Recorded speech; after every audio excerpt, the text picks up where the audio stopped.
لاہور کی مصروف زندگی اور لوڈ شیڈنگ سے بیزار ہو کر سوچا کہ کچھ رخ پاکستان کے گرم ترین علاقے جنوبی پنجاب کا کر لیا جائے۔ لاہور سے باول نگر تک موٹر سائیکل پر پہنچا، چوک مرلا کے مقام پر ایک دوست کے گھر کے بالکل پاس کھڑے کر کال کی، مگر میرا ہی دوست تھا نا، اس نے ایک نہیں سنی، کال پہ کال کرتا رہا، نہر کنارے لگے برگد کے نیچے بار بار اٹھک بیٹھک کرتا رہا۔ آدھا گھنٹہ انتظار کیا، دوست کا کوئی بھی رد عمل نہ آیا تو پھر باول نگر کی جانب چل پڑا۔ وہاں پہ ناشتہ کیا، میزبانوں نے سردائی پلائی اور شدید گرمی میں فورٹ عباس اور وہاں سے برباد قلعہ مروڑ تک کا سفر کیا۔ بالآخر ہم فورٹ عباس پہنچ چکے ہیں۔ فورٹ عباس کی تاریخ ہم آگے چل کے بتائیں گے۔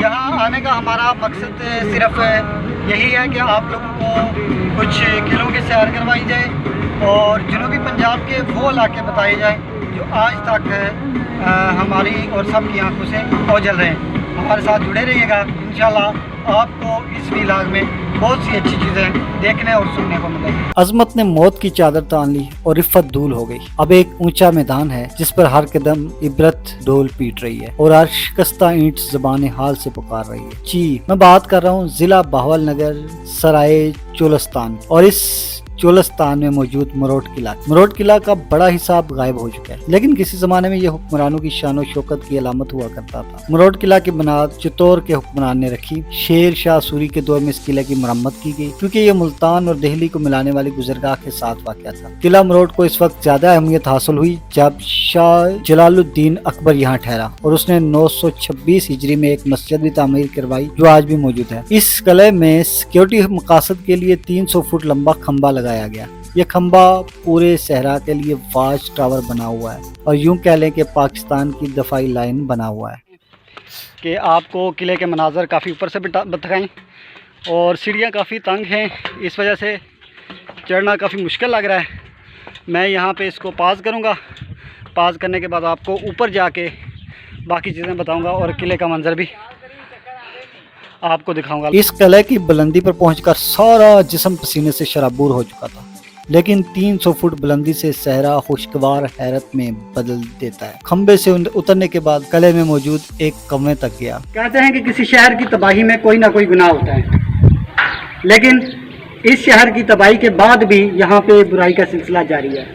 چند سال قبل کالج کی فرسٹ ایئر کی لڑکی کو چند لڑکوں نے ریپ کر کے اس اندھے کنویں میں پھینکا تھا۔ یقیناً اس کی چیخیں بھی انہیں سنائی دی ہوں گی، لیکن ان بدبختوں کو ذرا بھی خیال نہیں آیا کہ بنت ہوا کی عزت اس طرح تار کی جائے۔ جس طرح میری آوازیں پلٹ کر آ رہی ہیں، اسی طرح اس لڑکی کی آوازیں بھی آئی ہوں گی، لیکن جب شیطان سر پہ سوار ہو تو انسان کی آوازیں کبھی باہر نہیں آتی۔ میرا یہ سفر میرے میزبانوں ہی کی بدولت ممکن ہوا، وگرنہ جون کی اس تپتی دوپہر میں کیسے صحرا میں بنجاروں کی طرح گھوم سکتا، کیسے بنت ہوا کی چیخیں سن سکتا، کیسے صحرا میں پھیلی پرانے وقتوں کی نشانیاں دیکھ سکتا۔ مجھے کیسے معلوم ہوتا کہ دریائے ہاکڑا کبھی یہاں بہتا تھا، یہاں فصلیں لہلایا کرتی تھی۔ مجھے تو ڈر ہے کہ ہم جس طرح قدرت کے ساتھ کھیل کر رہے ہمارے ساتھ بھی کہیں کھلواڑ نہ ہو جائے، ہم بھی کہیں اسی قلعے کی طرح اپنے سرسبز و شاداب میدانوں میں عبرت کا نشان نہ بن جائے۔ ہم جس طرح سوسائٹیز کو بنا رہے ہیں، فصلیں کاٹ کے فصلوں کو تباہ کر کے زمین کو بنجر کر رہے ہیں، کہیں ہمارا حال بھی ایسا ہی نہ ہو، کہیں ہمارے راوی ستلج بیاس نیلم جہلم چناب کہیں یہ بھی رخ نہ بدل جائیں اور پھر ہم ترستے رہیں پانی کی ایک ایک بوند کو۔ زندگی کی تلاش کے لیے ہم بھی بھٹکتے رہیں بنجاروں کی طرح، جیسے دریائے ہاکڑا کے